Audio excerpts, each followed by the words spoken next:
Dear students, today we are going to do poem number 5, The Ball Poem by John Berryman. The poet John Berryman in the Ball poem describes the grief of a boy over the loss of his ball.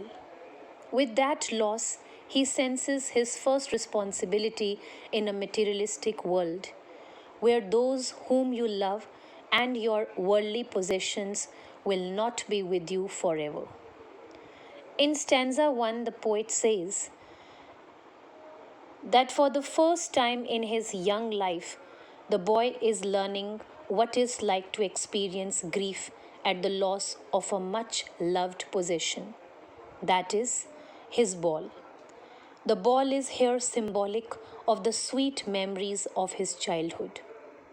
The boy loses his ball and watches it bouncing down the street into the water.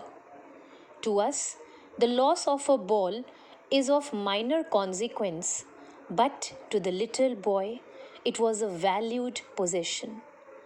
The poet here deters himself from saying that there are other balls because the boy wants the same ball. The ball had been with him for a long time, and it was linked to the memories of the days when he played with it. The boy's ball personifies his young days and happy innocence. In the second stanza, the poet highlights that when the young boy loses his ball, it bounces away and lands in the harbor. Now let us discuss literary devices used in the poem. The first one used in the poem, the ball poem, is symbolism. Symbolism is a figure of speech where an object, person, or situation has another meaning other than its literal meaning. The ball symbolizes the boy's young and innocent days. So, in this poem, students, the ball symbolizes the boy's young and innocent days. Second poetic device used in this poem is alliteration. Alliteration means repetition of initial consonant sounds in the same line. For example, in stanza number 1, what is the boy now who has lost his ball? What is he to do?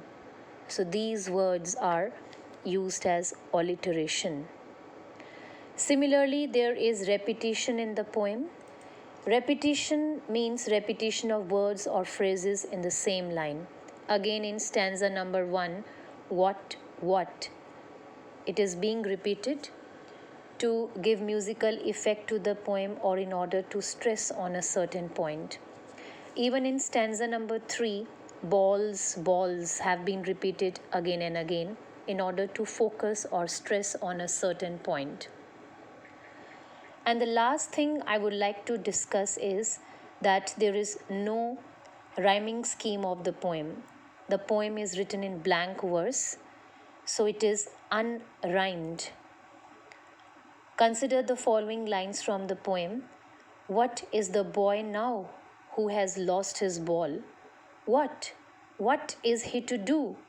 I saw it go, merrily bouncing down the street, and then merrily over there, it is in the water. So you can see, students, that there is no rhyming scheme. So the poem is written in blank verse. Thank you so much.